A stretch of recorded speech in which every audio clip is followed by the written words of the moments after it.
අපි දවසේ පිළිසඳර ආරම්භ කරමු. ශ්‍රී ලංකා පොදුජන පෙරමුණු පාර්ලිමේන්තු මන්ත්‍රී පොළොන්නරු දිස්ත්‍රික් සංවර්ධන කමිටු සභාපති අමරකීර්ති අතුකෝරළ මැතිතුමන් එක්කයි කතා කරන්න බලාපොරොත්තු වෙන්නේ. සුබෝදෑසන ප්‍රගීත්. අපි කතා කරන්න නම් මේකක් ඔබේ දිස්ත්‍රික්කයට පළාතට අදාළ වෙන කාරණාත් බොහොමයක් තිබෙනවා. අතර පුහුර පිළිබඳව එහෙම අපි අනිවාර්යයෙන්ම අවධානය යොමු කළ යුතුයි කියලා මම විශ්වාස කරනවා. ඒ ඔක්කොටම කලින් වැඩි වෙච්ච ඉන්ධන මිල හමුවේ රට පුරා විරෝධතා උද්ඝෝෂණ දකින්න පුළුවන්. අනුරාධපුර පොළොන්නරු දිස්ත්‍රික්ක වලත් මේ තත්ත්වය දකින්න පුළුවන්. විශේෂයෙන් ගොවි ජනතාවගේම පෝර පිළිබඳව වගේම මේ ඉන්ධන මිල වැඩිවීම පිළිබඳව. අතරේ ඊයේ විපක්ෂයේ සමගි ජන බලවේගය ලොකු විරෝධතාවයක් දක්වනවා අපට දකින්නට ලැබුණා. දැනෙන විරෝධතාවයක් දක්වන්න කටයුතු කරනවා අපට දකින්නට ලැබුණා. ආණ්ඩුවට මේක දැනුණද ඇත්තට? ඊයේ සමගි ජන බලවේගය උත්සාහයක් ගත්තා රටට දැනෙන්න මේ උද්ඝෝෂණයක් කරන්න අවශ්‍යයි කියලා. නමුත් ඒක ලප්තන්නම ලොප්පුණා කිව්වොත් නිවැරදි. මොකද ඒ උද්ඝෝෂණය අපි දැක්කේ ඉතාම අසාර්ථක බොළඳ උද්ඝෝෂණයක් විදිහට තමයි මේ මන්ත්‍රීවරු ටික ඊයේ පාර්ලිමේන්තුවට එනකොට දකින්න පුළුවන් වුණේ. අපි දැක්කා සමගි ජන බලවේගයේ නායකතුමා සජිත් ප්‍රේමදාස මහත්මයා කාර් එකක මිනි කූපර් එකක යනවා. එයාගේ පිටිපස්සේ දෙපැත්තෙන් STF බටයින් පයින් ගමන් කරනවා අර වාහනේ යද්දි. ඉතින් මේ වගේ දර්ශන දැක්කහම බුද්ධිමත් ජනතාව තේරුම් ගන්නවා මොකද්ද මේ උද්ඝෝෂණයේ තේරුම කියන එක. මේක ප්‍රාදේශ සභාවක මන්ත්‍රීවරු පිරිසක් කරා නම් ප්‍රශ්නයක් නැහැ. මේක පාර්ලිමේන්තුව නියෝජනය කරන නායකයින් විසින් කරපු උද්ඝෝෂණය ඉතාම අසාර්ථක උද්ඝෝෂණයක් කියන එක තමයි මට මේ අවස්ථාවේ ප්‍රකාශ කරන්න තියෙන්නේ. හොඳයි. ආණ්ඩු පක්ෂයෙන් කියනවා විපක්ෂයේ සමගි ජන බලවේගයේ මේ උද්ඝෝෂණය ටිකක් බාල බොළඳ එකක් කියලා, අසාර්ථක එකක් කියලා. හරි, අපි ඒක පැත්තකට දාමුකෝ. නමුත් කාරණාව මොකද්ද හේතුව ඉන්ධන මිල ඉහළ යාම ජනතාවට දරා ගන්න බෑ වැඩිීමේ පිළිබඳව අවධානය යොමු කරන්න කියලා. ආණ්ඩුවේ මන්ත්‍රීවරු ඇමතිවරු අතරෙත් මේ පිළිබඳ විවිධ මතිමතාන්තර තිබෙනවා. අමාත්‍යවරු අතරෙත් මේ පිළිබඳ මතිමතාන්තර තිබෙනවා. මන්ත්‍රීවරු පසුපෙළ මන්ත්‍රීවරු අතර පමණක් නොවේ. ඔබේ ස්ථාවරය මොකක්ද මේක?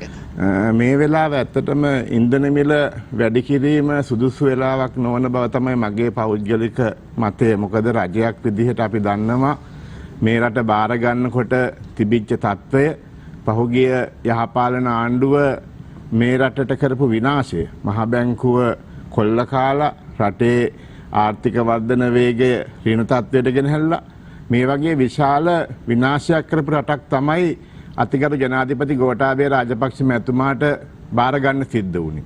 එහෙම බාරගත්ත රජය මාස 21ක් වෙනකන් මම හිතන්නේ මේ ඉන්ධන මිල ස්ථාවරව පවත්වාගෙන ගියා.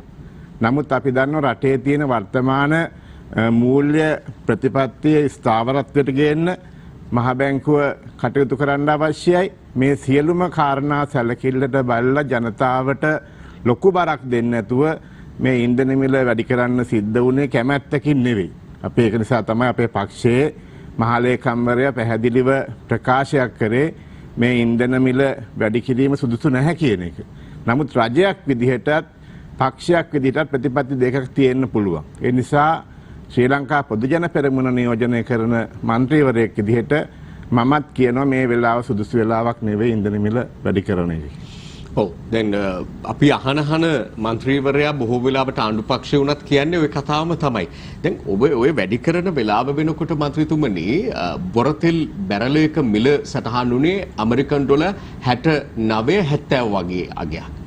නමුත් මේ වෙනකොට මේ ඊයේ තත්ත්වය මම බැලුවා. ඒ වෙනකොට ඇතැම් වෙළඳපළවල බොරතෙල් බැරලයක් යනවා ඩොලර් 73ට. මේ අපි ගන්න වෙළඳපළ 73යි දශම ගානකට යනවා. ඇතැම් වෙළඳපළ 75 දක්වා වැඩි වෙලා තිබෙනවා. ඉදිරියේදී තවත් වැඩි මොකද ඒ අතරේ තව ඇමරිකානු බැංකුව බැංක් ඔෆ් ඇමරිකා කියනවා ඉදිරියේදී තවත් මේ මිල ඉහළ යන්න පුළුවන්. මොකද හේතුව කොරෝනා වසංගතයේ සමනය වීමත් එක්ක සාමාන්‍ය රට ලෝකයේ විවෘත වීමත් එක්ක තවදුරටත් ඉන්ධන අවශ්‍යතාව වැඩි වීමත් එක්ක තවත් මිල ඉහළ යන්න පුළුවන් කියලා. එතකොට තවත් ආණ්ඩුවෙන් මේ ජනතාව පිට බරපැට වේද කියලා ජනතාවට ප්‍රශ්නයක් එන්න පුළුවන්. නෑ, රජයක් විදිහට ජනතාවගේ පැත්තේ ඉඳලා තමයි හැමතිස්සෙම තීන්දුව తీරන ගන්නේ. ඒ නිසා අතිගරු ජනාධිපතිතුමා ප්‍රමුඛ රජයේ දැන් පහුගිය දවස් කීපය ගියා මතයක් ගෑස් මිල වැඩි කරනවා කියලා. නමුත් අතිගරු ජනාධිපතිතුමා ප්‍රමුඛ රජය කිසිම හේතුවක් නිසාවත් ගෑස් මිල වැඩි කරලා ජනතාව පැත්තට බරපතලවන්න සූදානම් වුණේ නැහැ. ඒ නිසා ඉදිරියේදීත් මේ ගන්න පියවරත් එක්ක මම හිතනවා මීට වඩා ඉහළ මිලක් දාන ආණ්ඩුවක් විදිහට කටයුතු නොකරයි කියන විශ්වාසය අපිට තියෙනවා. මොකද ජනතාව හරි අමාරුවෙන් ජීවත් වෙන්නේ මේ කොවිඩ් වසංගතය හමුවේ. එදිනෙදා කීයක් හරි හම්බ කරගත්ත දෙනා හැම දෙනාමද අසරණ තත්ත්වයට පත් වෙලා තියෙනවා. ඒ නිසා රජයකට නොසිතූ විරු විදිහට විශාල දැවැන්ත මුදලක් එන්නත් ටික ලබා දෙන්න, ඒ ලොක්ඩවුන් කරාම මේ ජනතාවට ආහාර ටික ලබා දෙන්න. පොළොන්නරු දිස්ත්‍රික්කයේ මම පෞද්ගලිකව දන්නවා රුපියල් 10000ක බඩු මල්ලක් ගෙදරටම ලොක්ඩවුන් කරාම ඇරියා. ඉතින් මෙහෙම පවුල් 4800 ගානකට කොච්පපන මුදලක් රජය වැය කරනවද කියන එක අමුතුවෙන් අපි කියන්න අවශ්‍ය නැහැ. ඒ නිසා අතිගරු ජනාධිපතිතුමා මේ රට බාරගත්ත මොහොතේ ඉඳලා විශාල වියදමක් මේ ජනතාවගේ වෙනුවෙන් කරන්න සිද්ධ වුණා. ඒක අපි කවුරුත් පිළිගන්න ඕනේ. ඔබ ගෑස් පිළිබඳව කතා කළා. ගෘහස්ත ගෑස් සිලින්ඩරයක මිලේ වෙනසක් නැහැ කියන එක මේ අද පත්තර වාර්තාවල දිනමින පුවත්පතේ එහෙම කැබිනට් ප්‍රකාශක අමාත්‍ය ආචාර්ය කෙහෙලි රබුක්වැල්ල පුරා දක්වමින් වාර්තා කළා තියෙනවා. අපිට දකින්නට පුළුවන්කම තිබෙනවා. ජනතාවට බරක් නොදී අනෙක් පැත්තෙන් මේ අපට ලැබෙන තොරතුරු අනුව ගත්තාම වෙළඳ අමාත්‍යාචාර්ය බදුළු ගුණවර්ධන මැතිතුමා හැම යම් එකගත් එකට ආවයි කියලා කියනවා සමාගම් එක්ක බදු කපහැරීමකට යන්න. එතකොට රාජ්‍ය ආදායම අඩුවීමක් වෙනවා. නැවතත් මේ බරම පැටවෙන්නේ නැද්ද ජනතාව අපිට කැරකිලා ආයි එන්නේ එතනටම නෙමෙයිද? ඔව් එහෙම ඔබත් මතයට මම එකඟ වෙනවා. නමුත් මොනවා හරි වැඩ පිළිවෙලක් තුලින් මම හිතන්නේ රජයේ බලාපොරොත්තු වෙන ඉලක්කවලට යයි කියන. මොකද මේ කොවිඩ් වසංගතය මේ රටේ හැමදාම මේක තියෙන්නේ නැහැ. දැන් මේ එන්නත් කරන වැඩසටහන ඉතා සාර්ථකව පොළොන්නරු දිස්ත්‍රික්කයේ ප්‍රමුඛ හැම තැනම අද මම හිතන්නේ සාර්ථකව ගමන් කරනවා. ඒ නිසා අපිට විශ්වාසයක් තියෙනවා මේ සියලු ආදායම් මාර්ග දැන් ඇහිරලා තියෙන ඒවා විවෘත වෙයි කියලා තව මාසයක් දෙකක් යනකොට. ඔබ මේ එන්නත්කරණය ගැන සඳහන් කළ නිසා ඊයේ ඔබ අද ඉන්නවා වගේම මේ සාකච්ඡාවට පිළිසඳරට සහභාගී වුණේ විපක්ෂයේ රාජිත සේනාරත්න මන්ත්‍රීවරයා. ඔහු දැඩි ලෙස මේ රාජ්‍ය පවත්වාගෙන යන එන්නත්කරණ වැඩපිළිවෙල දෝෂ දර්ශනයට ලක් කරා. මේ අඩුපාඩු පෙන්වා දීම සෑහෙන දුරට සිදු වුණා. ඒ අකාර්යක්ෂමයි කියන එක පෙන්නුවා. මේ යන වේගයේ හැටියට අපිට මේ වසර අවසානයේ නෙමේ මේ එන වසරේදීවත් මේක නිමා කරගන්න බැරි වෙයි. කියන්නේ අපේක්ෂිත අය ප්‍රමාණයට ඉන්නත් ලබා දෙන්න බැරි වෙයි කියන එක. ඔබට පුළුවන් මේ ආණ්ඩු පක්ෂයේ වෙනුවෙන් මම හිතන්නේ පිළිතුරක් ලබා දිය යුතුයි, ලබා දෙන්න අවස්ථාවක් දෙන්න අප සූදානම්. එන්නත් කරන වැඩපිළිවෙල ආණ්ඩුව මොනතරම් සාර්ථකව කරගෙන යනවද? එන්නත් කරන වැඩපිළිවෙල විපක්ෂය හැමදාම අර කොරහේ කිඹුලු දකින්න වගේ ඒගොල්ලෝ මුලින් කිව්වේ මේකට ඒගොල්ලෝගේ නායකයා ප්‍රකණිල් දෙන්න කියලා. ඊට පස්සේ කිව්වා එන්නට්ටිය ගෙන්නන්න නැහැ කිව්වා. එන්නට්ටිය ගෙන්නුවෙන් පස්සේ ඒකේ වැරදි අඩුපාඩු තමයි ඒ උදවිය දකින්නේ. ඒ නිසා අද මේ එන්නත් කරන වැඩපිළිවෙල ශ්‍රී ලංකා යුද හමුදාව ප්‍රමුඛ ඒ සියලුම ආරක්ෂක ත්‍රිවිධ හමුදාව ඒකරාශී වෙලා ඉතාම සාර්ථකව ගෙනියනවා. මේක අතිගරු ජනාධිපතිතුමා මිත්‍රශීලී රටවල් සමග කතා බහ කරලා චීනයේ විශේෂයෙන් චීන රජයත් සමග කතා කරලා ඒ එන්නත් කරණය ඉතාම සාර්ථකව ඇනවුම් කරලා දැන් කරගෙන යනවා. ඒ සඳහා වෙනම ලේකම්වරයෙක් පත් කළ ලලිත් පීරතුංග මැතිතුමා මේක අධීක්ෂණය කරන්න. ඉතින් මේක සියලුම වෛද්‍ය නිලධාරීන් ඇතුළු වෛද්‍ය කාර්ය මණ්ඩලය, සෞඛ්‍ය කාර්ය මණ්ඩල ඉතා සාර්ථකව මේ එන්නත් කරන වැඩපිළිවෙල ගෙනියන එකට මේ උදවිය දකින්නේ වෙනත් දෙයකින්. ඒ නිසා අපි කියනවා මේ වෙලාවේ වගකිව යුතු විපක්ෂයක් විදිහට මේ වගේ අඩුපාඩු බලන එක නෙවෙයි කරන්න තියෙන්නේ. එන්න ගමට ඇවිල්ලා ජනතාවට මේ සහන ටික ලබලා දෙන්න, මේ එන්නට්ටිය ගෙනත් දෙන්න, ඒවට උදව් කරන එක. අපි දකිනවා ලෝකයේ විවිධ රටවල් වල විපක්ෂය මේ වෙනකොට හැසිරෙන ආකාරය. නමුත් අපේ අවාසනාවට අපේ රටේ එහෙම විපක්ෂයක් නැහැ. විපක්ෂය බලන්නේ මේක හරියට ගෝඨාභය රාජපක්ෂ ජනාධිපතිතුමා මේ කොවිඩ් ප්‍රසංගතය මේ ගෙනාවා වගේ අපේ ජනතාවට. මේක මේ ආණ්ඩුව කරපු දෙයක් විදිහට මේගොල්ලෝ දකින්නේ. නමුත් මේක මේ ලෝක ගෝලීය වසංගතයක් මේක. මේ තත්ත්වයට අපි මුහුණ දෙන්න ඕන රටක් විදිහට නෙමෙයි ලෝකයක් විදිහට. ඒ නිසා අද යම් රටවල් මේක පාලනය කරගෙන යනවා. ඉතින් අතිගරු ජනාධිපතිතුමාගේ දක්ෂ කළමනාකාරීත්වය නිසා මේ කොරෝනා වසංගතය පාලනය කිරීමේ හැකියාවක් තියෙන නායකයෙක් කියන එක අද රටේ ජනතාව ඔප්පු කරලා තියෙනවා. අප විරාමයකට යා යුතුයි තවත් කාරණා විමසන්නටත් වෙනවා. හොඳ මේ කාරණාවේ පොඩි ගැටලුවක් තිබෙනවා. මිත්‍රශීලී රටවල් එක්කත් සාකච්ඡා කරගෙන එන්නත් ලබාගෙන මේ ඉදිරියට වැඩපිළිවෙල ගෙනියනවා කියලා කිව්වට අර මදිපාඩු වෙලා තියෙන ඇස්ට්‍රසෙනිකා එන්නත් ටිකවත් තාම ගන්න බැරි වෙලා තියෙනවා. අවසාන බලාපොරොත්තුවක් ආව ජපානයේ පැත්තෙන්. කොලේලියක් දැල්ුණා. හැබැයි ඒකත් එහෙමම අර ඔබතුමා කිව්වාගේ විපක්ෂ විරෝධයේ ලැත්තනම ලොප්පුණා වගේ ඒකත් ලැත්තනම ලොප් වෙලා වගේ තමයි අපිට පේන්න තියෙන්නේ. කලින් විවිධ රටවල ඇමරිකා එක්සත් ජනපදයෙන් අපවැනි රටවලට ආසියාත් කලාපයේ රටවලට ඇසසෙනිකා තොගයක් ලබා දෙන බවට කිව්වා. කිව්වට තාම නැහැ. ඒ වගේම මේට විකල්පයක් විදිහට ෆයිසර් එන්නත ලබා දීම දෙවන මාත්‍රාව මේ හිඟාය ගැන මම කතා කරන්නේ. ෆයිසර් එන්නත ලබා දීම පිළිබඳව කොට ෆයිසර් එන්නත තාම ලංකාවට ගෙන්වල නැහැ. ඉතින් මෙතන මේ මිත්‍රශීලී රටවල් කොහොම මිත්‍රශීලී රටවල් ඉන්නවද අපිට ඉන්නවා නම් මොවුන්ගේ උදව් අපිට ලැබෙන්නට ඕනේ. තවම ඒ ඉටු කරගන්න බැරි වෙලා තියෙනවා නේද රජයට ජනාධිපතිවරයා? නෑ ඒක අතිගල ජනාධිපතිතුමාගේ රාජ්‍යතාන්ත්‍රික මට්ටමින් ඒ සාකච්ඡා දැනටමත් පවත්වමින් යනවා. ඒ නිසා ඉදිරියේදී ඒ පොරොන්දු පරිදි ඇමරිකා එක්සත් ජනපදයත් ඒ සියලුම අනිත් රුසියාව චීනය වගේ රටවල් වලින් ලැබෙන්න තියෙන එන්නත් ප්‍රමාණය අපි කොහොමත් අගෝස්තු වෙනකොට මම හිතන්නේ 60%කට වගේ දෙන්න පුළුවන් මේ කියන විශ්වාසයක් අපිට තියෙනවා. අපි අලිත් සාකච්ඡාව ආරම්භ කරමු. ශ්‍රී ලංකා පොදුජන පෙරමුණු පාර්ලිමේන්තු මන්ත්‍රී අමරකීර්ති අතුකෝරළ මැතිතුමාන් එක්කයි මේ කතා කරමින් ඉන්නේ. විශේෂයෙන් එතුමා නියෝජනය කරන දිස්ත්‍රික්කය පොළොන්නරුව වීම, ඒ වගේම පොළොන්නරු දිස්ත්‍රික් සම්බන්ධීකරණ කමිටු සභාපතිවරයා වීම, මේ කරුණු අරබයා මම කැමති එන්න මේ පොහොර ගැටලුව පිළිබඳව මේක ගැටලුවක් බවට පත් වෙලා තිබුණාට මේ ගැටලුව නිර්මාණය වෙන්නේ යහපතක් වන කාරණාවක් හමුවේ. වසවිසෙන් තුර ආහාර වේලක් ඉදිරියේදී රටේ ජනතාවට ලබා දීම උදෙසා ගන්නා වැඩපිළිවෙලක මූලාරම්භයේ විදිහට තමයි රජය මේක අර්ථකථනය කරන්නේ. ඒ වගේම ජනාධිපතිවරයාගේ පැත්තෙන් ගත්තොත් එහෙම 30 අවුරුදු යුද්ධයේ ජයග්‍රහණය කළා වගේම ඊළඟට අපට තිබෙන දැවැන්ත අභියෝගයේ විදිහට මේ පිළිබඳව හඳුනගෙන මේ මැරිලා තියෙනවා කියන පස නැවත සශ්‍රීක කරන්න, ඒ වගේම පිළිකා රෝගීන්, වකුගඩු රෝගීන් දැඩි ලෙස බිහිවන රටක එන්න වැඩි වෙන රටක ඒ තත්ත්වය පාලනය කරන්න ගන්න වෑයමක ප්‍රතිඵලයේ විදිහට මේ අර්ථකථනය කරනවා. ඒ සුබදායි පැත්ත පිළිබඳව සුබදායි ලෙස බොහෝ දෙනා හිතනවා. ඒක පිළිගන්නවා. විපක්ෂය පවා පිළිගන්නවා.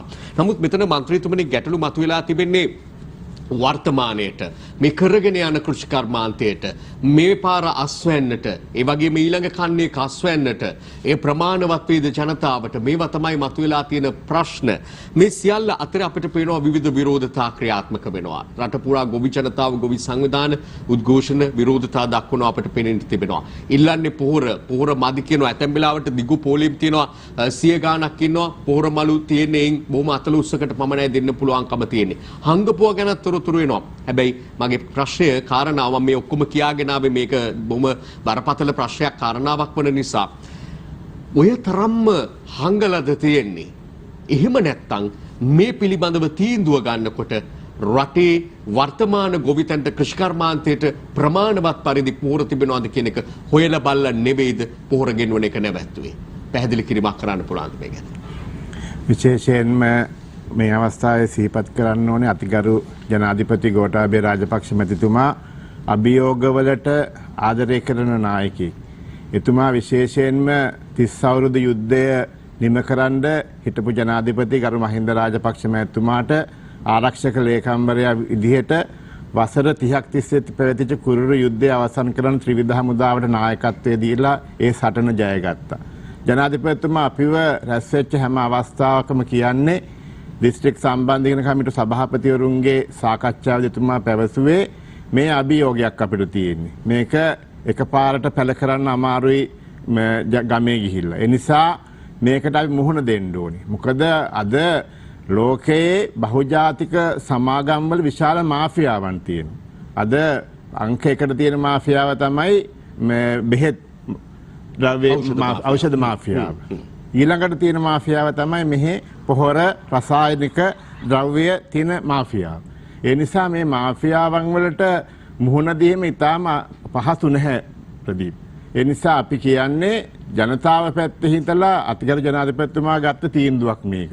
මොකද සෞභාග්‍ය ඉදිරි දැක්ම වැඩපිළිවෙල ඉදිරිපත් කරනකොට විශේෂයෙන්ම එතුමා සඳහන් කරලා තිබුණා වසවිසෙන් තොර ශ්‍රී ලංකාවක් බිහි කරනකොට අපේ සෞඛ්‍ය සම්පන්න නූපන් දරුවගේ අනාගතය රැකගන්න හොඳ පරිසරයක් හදලා දෙන වටපිටාවක් හදනවා කියන එක පැහැදිලිව සටහන් කරලා තිබුණා. ඒකට තමයි 69 ලක්ෂයක් මේ රටේ ජනතාව විශ්වාසය පළ කරලා ඡන්දය දුන්නේ. ඒ නිසා මේ අවස්ථාව ඊටාම මම හිතන්නේ ගොවි ජනතාවට මේක අමිහිරක් වෙන්න පුළුවන්. නමුත් අද මම පොළොන්නරු දිස්ත්‍රික්කයේ නියෝජනය කරන පාර්ලිමේන්තු මන්ත්‍රීවරයෙක් විදිහට අද පොළොන්නරු දිස්ත්‍රික්කයේ වකුගඩු රෝගීන් 8648ක් ඉන්නවා. අනුරාධපුර දිස්ත්‍රික්කය ගත්තාම 13000කට එහා ගිය වකුගඩු රෝගීන් රාශියක් ඉන්නවා. මේක අපිට තියෙන බරපතල ප්‍රශ්නයක්. මොකද මේක අපි මළගෙවල් 100ක ගියොත් 70ක් 80ක්ම මේ යන්නේ මේ වකුගඩු රෝගීන්. ඒ නිසා මේක ගොවි ජනතාවට මේක රසායනික පොහොර ඉවත් කිරීම ප්‍රශ්නයක් වෙන්න පුළුවන්. නමුත් මේක ස්ථාවර විසඳුමක් ලැබෙනවා අපේ ජීවිත ටික ආරක්ෂා කරගන්න. ඒක තමයි ජනාධිපතිතුමා හැම විටම කියන්නේ.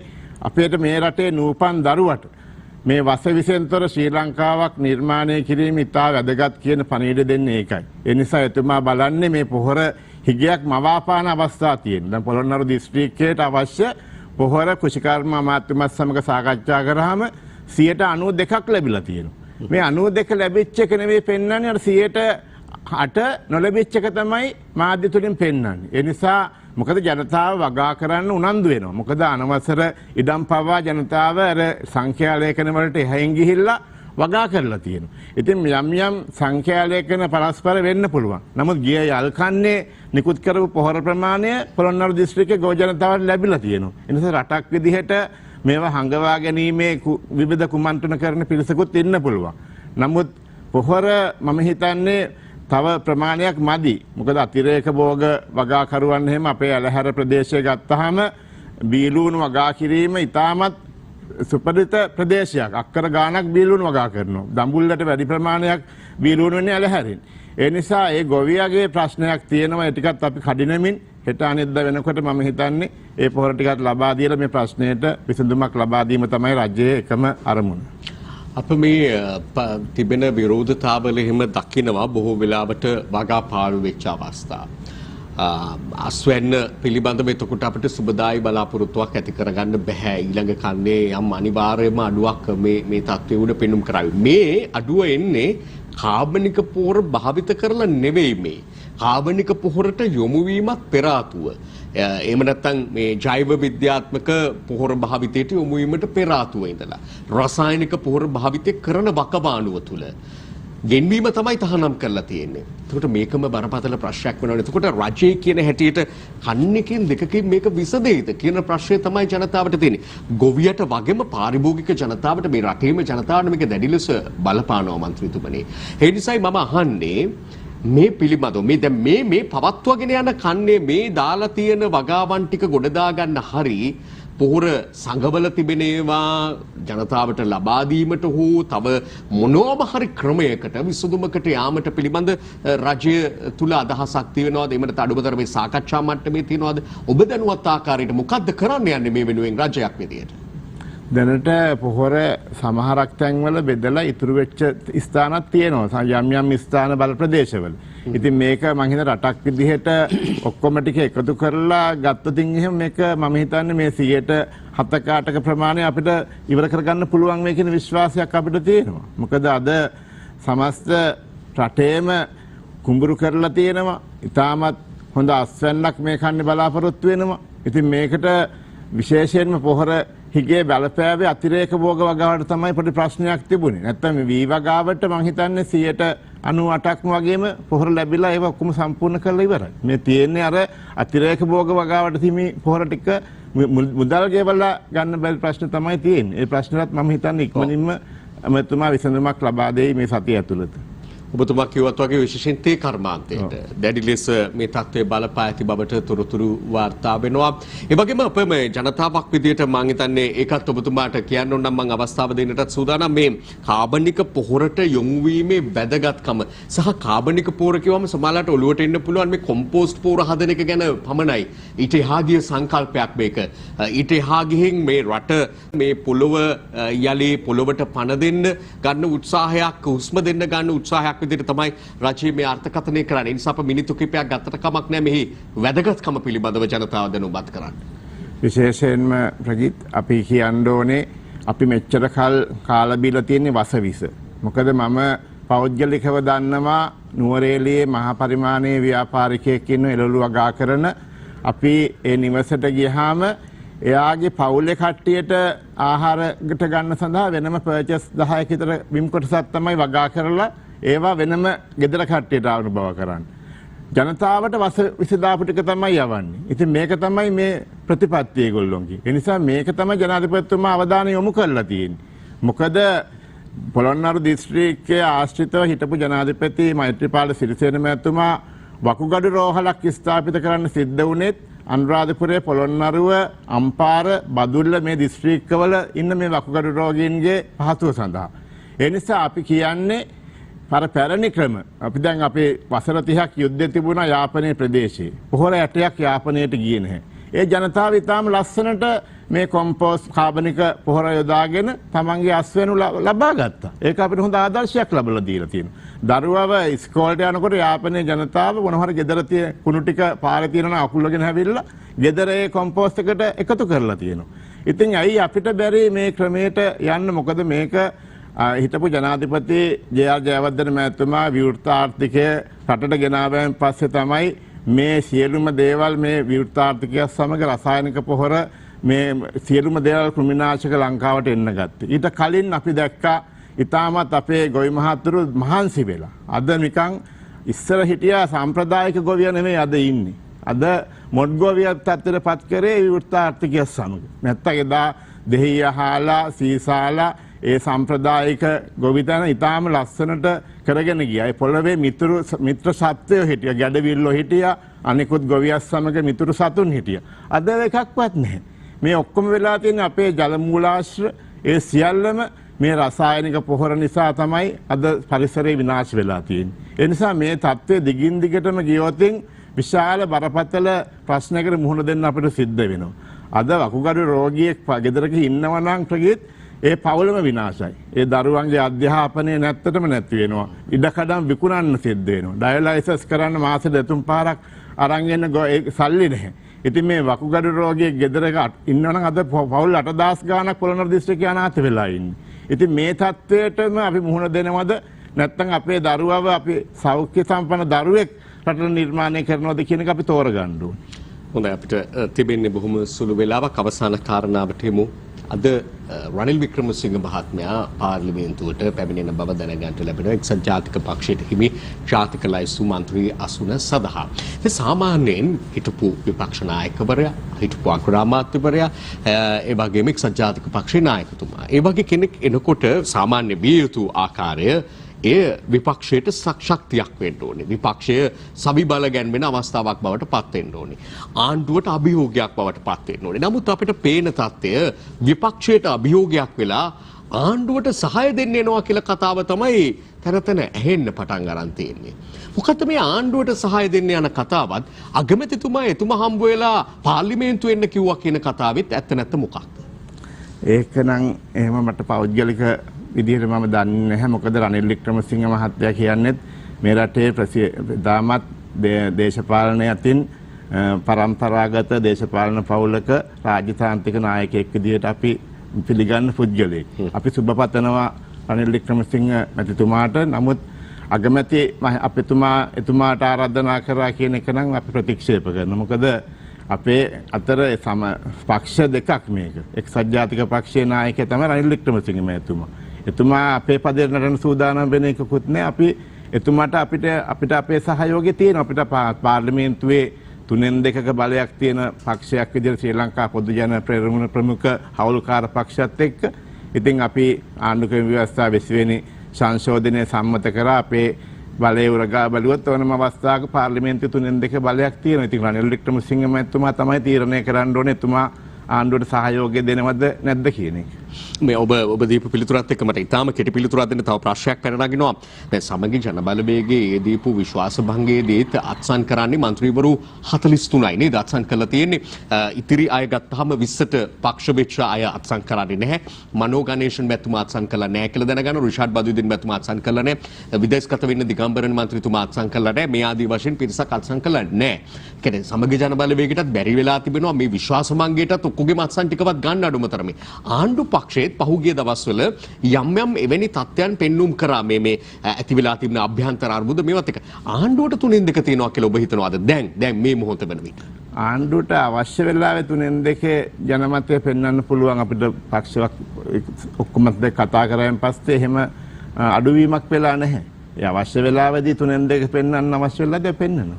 ඔව් මම ඒක විශේෂයෙන්ම විමසුවේ සාමාන්‍යයෙන් රජයක ආණ්ඩු කරන පක්ෂයේ පාර්ශවයේ තමයි ජනප්‍රියත්වය හීනවීම බොහෝ වෙලාවට දකින්න ලැබෙන්නේ විපක්ෂයකට වඩා විපක්ෂයේ තත්ත්වය තිබෙනවා නම් ආණ්ඩුවට කොහොම බලපානවද කියන එක පිළිබඳව ගැටලුවක් මතුවෙන නිසා අද ප්‍රගීත් වෙලා තියෙන රනිල් වික්‍රමසිංහ මහත්මයා පාර්ලිමේන්තුවට එන එක බය වෙලා තියෙන සජිත් ප්‍රේමදාස මහත්තයලා. මොකද අද මම හිතන්නේ එක්සත් ජාතික පක්ෂයේ සමගි ජන බලවේගයේ අද දෙකට බෙදිලා ඉන්නේ. අද සමගි ජන බලවේගයේ කණ්ඩායමක් සමහර විට රනිල් වික්‍රමසිංහ මහත්මයා සමග ඉදිරියට එකතු වෙන්න පුළුවන්. මොකද අර ඒගොල්ලෝ മന്ത്രി ධුර ආරක්ෂා කරගැනීම අරමුණින් තමයි ඔහොම ඉන්නේ. නමුත් අද විපක්ෂ නායකයාට තමයි ප්‍රශ්නයක් මතුවලා ආණ්ඩුවට කිසිම ප්‍රශ්නයක් නැහැ. රනිල් වික්‍රමසිංහ මහත්මයා අපේක නමුත් අපි කියන සජිත් ප්‍රේමදාස මහත්මයාට තමයි විපක්ෂ නායකකම පිළිබඳ අර්බුදයක් මතුවෙන්නේ අදින් පස්සේ තමයි. හොඳයි අපි ස්තුතිවන්ත වෙනවා පොළොන්නරු දිස්ත්‍රික් සංවර්ධන කමිටු සභාපති ශ්‍රී ලංකා පොදු ජන පෙරමුණු පාර්ලිමේන්තු මන්ත්‍රී අමර ස්කීර්ති අතුකෝරළ මැතිතුමන්ට අමරකීර්ති අතුකෝරළ මැතිතුමන් මීට කලින් දවසකත් අප මුණ ගැසුණා. අද දවසෙත් ඊටම වැදගත් වෙන කාරණා ගණනාවක් පිළිබඳව සාකච්ඡා කරන්නට ලැබුණා. යලි දවසක අප මුණ ගැසුමු. අයබෝන් ඔබතුමාට. ඒ වගේම ඔබ මුණ ගැහෙන්නට හෙට එනවා අනිවාර්යයෙන්ම මෙතෙන් පටන් හෙට හමු වන තුරු සිදුවන දෑ පිළිබඳව තොරතුරු තරම් ඔබ හමුවට එන බලාපොරොත්තු වෙන සමුගන්නේ ඔබට සුවදායි සුබ දවසක් පතමි.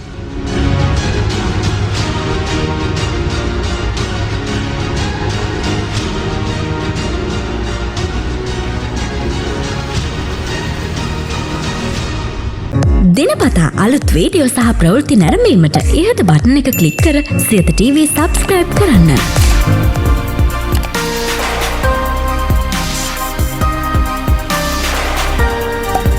අලුත් වීඩියෝ ගැන මුලින්ම දැනගන්න මෙම සීනුව ක්ලික් කරන්න.